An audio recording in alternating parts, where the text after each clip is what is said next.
Mukunda jewellers మొట్టమొదటి factory outlet ఇప్పుడు కూకట్పల్లి, కొత్తపేట్, సోమాజిగూడ మరియు ఖమ్మంలో.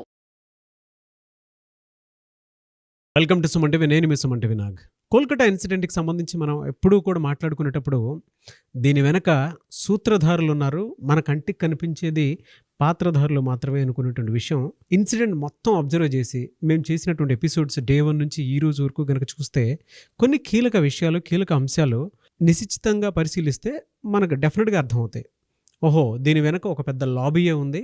దీనికి సంబంధించినటువంటి వాటిలో వైద్య రంగంలోనే ఎవరికీ తెలియనటువంటి విధంగా దీంట్లో పెద్ద కుంభకోణమే దాగుంది అనేటువంటి విషయం మాత్రం డెఫినెట్గా అర్థమవుతుంది. ఆ కీలక అంశాలు, విషయాలు ఏంటి అండ్ అందులో ఉన్నటువంటి లోతు ఏంటి అండ్ దీనికి సంబంధించినటువంటి వాటిల్లో పూర్తిగా రైట్ జడ్జిమెంట్ ఇన్ టైంలో రాకపోవడానికి ఎవరెవరు ఏ రకంగా దీని వెనక ప్రయత్నాలు చేస్తూ ఉన్నారు, ఎవరెవరి హస్తాలు ఉన్నాయి అనేటువంటిది కూడా ఈరోజు మనతో పాటు హైకోర్టు అడ్వకేట్ రవీంద్రనాథ్ గారు రివీల్ చేయబోతున్నారు. అండ్ ప్రీవియస్ వీడియోలో కూడా ఒక మాట అన్నాము, దీని వెనక ఒక కీలక నేత ఉన్నారు, కీలక మనుషులు ఉన్నారని కూడా చెప్పడం జరిగింది. ఆ మనుషులు ఎవరు, వాళ్ళ కథ ఏంటి అనేది సో ఈరోజు రవీంద్రనాథ్ గారు రివీల్ చేయబోతున్నారు. అది వారి మాటలో తెలుసుకుందాం. Hello sir. హాయ్ అండి నాగరాజు గారు. అక్కడ జరిగేది అతిపెద్ద కుంభకోణం. అది బయటికి రానియకుండా ఈ రోజు వరకు కూడా దాని వెనక చాలా పెద్ద హస్తాలు ఉన్నా కూడా సో ఒకదానికొకటి కలుపుకుంటూ ముందుకు వెళ్ళిపోయి అది బయటికి రానియకుండా చేసి ఇప్పటికీ కొంతమంది సూత్రధారులు ఉన్నారు, కానీ పాత్రధారులు మాత్రమే మన కంటి ముందు కనిపిస్తూ ఉన్నారు. వెనక ఉన్నటువంటి ఆ సూత్రధారులు ఎవరు, దాని వెనక జరుగుతున్నటువంటి అన్యాయాలు, అక్రమాలు ఏంటి ఈ వైద్య రంగంలో? సో అలాంటివి అక్కడ మాత్రమే జరుగుతుందా, ఏ విధంగా జరుగుతుంది? ఒక కవి అన్నట్టు, నిగ్గదీసి అడుగు ఈ సిగ్గు లేని జనాన్ని, అగ్గితోని కడుగు ఈ సమాజ జీవోత్సవాన్ని అన్నట్టుగా గడచిన ఆగస్టు 8 నుంచి మనం ఎపిసోడ్ మీద నాగరాజు గారు సుమారుగా కొన్ని వందల ఎపిసోడ్లు చేశాం. మనం ప్రతి సంఘటనని చాలా దగ్గరగా చూస్తున్నాం, సునిశ్చితంగా చూస్తున్నాం, చాలా విషయాలు మాట్లాడుకున్నాం. మనం ఈరోజు నేను రివీల్ చేయబోయే విషయం మొత్తం కలకత్తా వైద్య రంగాన్ని కూడా ఒక కుదిపే అవకాశం ఉంది. సిబిఐ దర్యాప్తులో విస్తులేని విషయాలు కనిపిస్తున్నాయి. అంతు పట్టని రహస్యాలు ఉన్నటువంటి వైద్య వ్యవస్థలో పశ్చిమ బెంగాల్ ప్రభుత్వం గడచిన దశాబ్ద కాలంగా చేస్తున్నటువంటి ముష్కర మానవ దాడి అనమాట. అది యాక్చువల్గా వైద్య రంగంలో ఎంతటి చీడ పురుగులు ఉంటారా మనం గడచిన ఎపిసోడ్లో మనం చెప్పాం. నాగరాజు గారు దీని వెనకాల ఒక పెద్ద హస్తం ఉంది, ఒక కీలక నేత ఉన్నారు, ఆ కీలక నేత ఈ మొత్తం వ్యవస్థను నడిపిస్తున్నాడని మనం చెప్పాం. దీనిని ఈరోజు సిబిఐ దర్యాప్తు సంస్థలో మనకు అందినటువంటి ఇన్ఫర్మేషన్, అథెంటికేషన్ ప్రకారం మనం మాట్లాడుతాం. నాగరాజు గారు గొప్ప విషయాలు, కొత్త విషయాలు, ఒళ్ళు గగురు పొడిచే నిజాలు, రోమాంచితమైన నిజాలు ఎన్నో బయటికి రాబోతున్నాయి. నాగరాజు గారు ఇది ఒక ఎపిసోడ్లో కాదు, మెల్లమెల్లగా మనం ఒక్కొక్క ఎపిసోడ్లో ఒక్కొక్క ఎపిసోడ్ చేసుకుంటూ వెళ్దాం. మనం అందులో ఫస్ట్ టైం ఇన్ని రోజుల తర్వాత ఆఫ్టర్ 36 days రేపు సెప్టెంబర్ 17th సుప్రీంకోర్టు ముందు సీల్డ్ కవర్లో రిలీజ్ చేయబోయే ముందు మనకి అక్కడ సిబిఐ వాళ్ళు దర్యాప్తులు ఎందుకు ఇంత లేట్ అవుతుంది, ఎందుకు ఈ దర్యాప్తు విశ్లేషణ ఇంతగా లేట్ అవుతుంది, హంతకుడికి ఇమీడియట్గా అక్యూజ్డ్కి ఇమీడియట్గా ఉరిశిక్ష తీస్తే అయిపోతుందని మమతా బెనర్జీ గారు ఆ రోజు సరిగ్గా 1 week తర్వాతనే, ఎప్పుడైతే సంఘటన జరిగిన 4 days తర్వాతే ఆమె ధర్నాలో పాల్గొని మరణశిక్ష విధించాలని రాస్తారోకోలు ఎందుకు తీశారు, దీని వెంబడి ఉన్నటువంటి గూడు పుఠాని ఏంటి, ఒక బహిరంగ రహస్యాలు ఒక్కొక్కటి వెలుగులోకి వస్తున్నాయి. ఈ రోజు నేను ఆఫ్టర్ నుంచి దాని మీద సర్వే చేస్తుంటే దాన్ని విస్తుగొలిపే విషయాలు నేను మీతో పంచుకునే ప్రయత్నం చేస్తాను. నాగరాజు గారు, అందులో ప్రధానంగా వెస్ట్ బెంగాల్ వైద్య వ్యవస్థలో ఒక సీక్రసీ మెయింటైన్ అవుతుంది, ఒక మాఫియా నడుస్తుంది. ఎంటైర్ ఈ మాఫియా ప్రభుత్వ వైద్య రంగంలో ఎక్కడెక్కడ కాలేజీలు ఉన్నాయి, ఎక్కడెక్కడ వైద్య కళాశాలలు, వైద్య సేవలు ఉన్నాయి, హాస్పిటల్స్ ఉన్నాయి, ప్రతి పించ్ హౌస్ వర్కర్ దగ్గర నుంచి మెయిన్ పోస్టుల వరకు రిక్రూట్మెంట్ చేసే విధానం దగ్గర నుంచి ఎంబీబీఎస్ డాక్టర్ల పట్టాలు ఇచ్చేదాకా, పీజీ వాళ్ళకి ఇంటర్న్షిప్ ఇచ్చేదాకా, వాళ్ళు సర్టిఫికేట్స్ ఇచ్చేదాకా ఒక పెద్ద గూడు పుటాన్ని నడుస్తుంది. నాగరాజు గారు, దీనికి సంబంధించి ఆ గూడు పుటాన్ని తెలుస్తున్న కొద్దీ, చదువుతున్న కొద్దీ, వింటున్న కొద్దీ ఒళ్ళు రోమాంచితం అవుతుంది, కళ్ళు విస్తుపోయే నిజాలు. ఇదంతటికి కారణం నిన్న ఆగస్టు 8 జరిగినటువంటి దారుణుడిని కూర్చు అభయ దీనికి బలైపోయినటువంటి ఒక ఫస్ట్ వ్యక్తిగా కాకపోవచ్చు, కానీ ఆవిడ కూడా ఒక కీలకమైనటువంటి ఒక వ్యక్తిగా మారిపోయింది. దారుణ మారణకాండలో ఆవిడ ఒక బలిపశువుగా మారిపోయింది. ఈరోజు ఎవరైతే డాక్టర్ అభయ దీనికి బలిపశువు అయిపోయింది, కొంతమంది చేసినటువంటి మాఫియా ఆగడాలకు ఈవిడ బలైపోయింది. ఈ చర్చ అంతా కూడా క్రిమినల్ లా ప్రకారం, క్రిమినాలజీ ప్రకారం లీగల్ టెర్మినాలజీస్ మాట్లాడుకుంటారు. కానీ సిబిఐ దర్యాప్తులో కొన్ని వెలుగులోకి వచ్చిన విషయాలు, కొత్తగా వస్తున్న విషయాలు నేను మీద కొంచెం మరికొంత ప్రయత్నం చేస్తాను నాగరాజు గారు. ఎందుకు దీనికి ఇంత ఇంట్రడక్షన్ ఇవ్వాల్సి వచ్చిందంటే ఈ కంటెంట్ అంత పవర్ఫుల్ అండి నాగరాజు గారు. నేను చదువుతుంటే నా కళ్ళల్లో, మీరు చెప్తే నమ్మరు, నేను మధ్యాహ్నం నుంచి లంచ్ కూడా చేయలేదు న్యూస్ తిన్నప్పటి నుంచి కూడా. అంత రోమాంచితమైంది న్యూస్ నాకు చూసిన తర్వాత. ప్రధానంగా 4 days బ్యాక్ సిబిఐ వాళ్ళు ఒక కొత్త వ్యక్తిని దర్యాప్తులో తీసుకున్నారు. అదర్ దెన్ పొలిటికల్లో ఉన్నటువంటి ఫస్ట్ పర్సన్ని ఇంటరాగేషన్ చేశారు. నార్త్ కలకట్టాలో నుండి ఒక పర్సన్ ఇంటరాగేషన్ చేశారు. ఎప్పుడైతే ఆ పర్సన్ ఇంటరాగేషన్ చేయడం మొదలుపెట్టారో విస్తుగొలిపే విషయాలు బయటకు వచ్చాయి. దీని మీద లోకల్ స్థానిక మీడియా ఈరోజు ఒక పెద్ద ఆర్టికల్ కూడా ప్రచురించింది. సో ఎప్పుడైతే ఆర్టికల్ ప్రచురించిందో మిగిలిన విషయాలను కూడా వెలుగులోకి వచ్చాయి. అసలు ఏం జరుగుతుంది బెంగాల్ వైద్య వ్యవస్థలో గడిచిన దశాబ్ద కాలం పాటు, అంటే 2011లో ఎప్పుడైతే మమతా బెనర్జీ గారు ఈ రాష్ట్ర ముఖ్యమంత్రిగా వెస్ట్ బెంగాల్లో తన ప్రమాణ స్వీకారం చేసిన మొదలు ఒక్కొక్క వ్యవస్థని ఎట్లా భ్రష్టు పట్టించేశారు అనడంలో వైద్య వ్యవస్థని ఎంత భ్రష్టు పట్టించినది ఇప్పుడు నేను చెప్పబోయే విశేషంలో మీకు అర్థమయ్యే అవకాశం ఉంటుంది. కేవలం తృణమూల కాంగ్రెస్ పార్టీ ఆ రాష్ట్రాన్ని ఎంతగా పట్టి పీడిస్తుందనే విషయాన్ని వెలుగులోకి వస్తున్న ఒక్కొక్క విషయం చూస్తుంటే విస్తుగొలిపే విషయాలు, భయానికి చెందే విషయాలు. ఇప్పుడు నేను విషయంలోకి వస్తాను నాగరాజు గారు. విషయం ఏంటంటే ఆగస్టు 8న అభయ చనిపోయింది. అభయ ఎందుకు చనిపోయింది?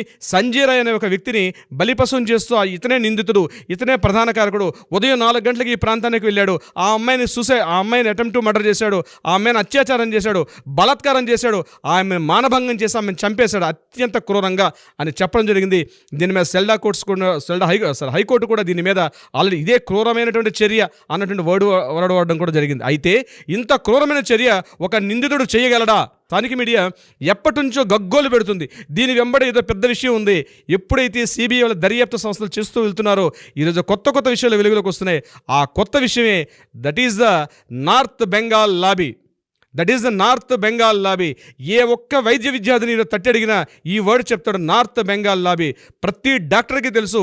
ఈరోజు వెస్ట్ బెంగాల్ గవర్నమెంట్ మెడికల్ కాలేజీలో చదువుతున్న ప్రతి విద్యార్థి అయితే ఈ నార్త్ బెంగాల్ లాబీ ఇది ఎంతలా పాతుకుపోయిందంటే ఎంటైర్ వెస్ట్ బెంగాల్లో ఎక్కడెక్కడ గవర్నమెంట్ కాలేజీలు ఉన్నాయో ప్రిన్సిపాల్ కానీ, డిప్యూటీ సూపరింటెండెంట్ కానీ, కరస్పాండెంట్ కానీ ప్రతి ఒక్కరు దీనిలో పాత్రధారులు అయిపోయి ఉన్నారు నాగరాజు గారు. ఆ వ్యవస్థ ఎంతగా పట్టేసిందంటే అత్యున్నత స్థాయి నుంచి చివరి స్థాయి వరకు ప్రతి ఒక్కరు దీంట్లో పాత్రధారులు అయిపోయారు.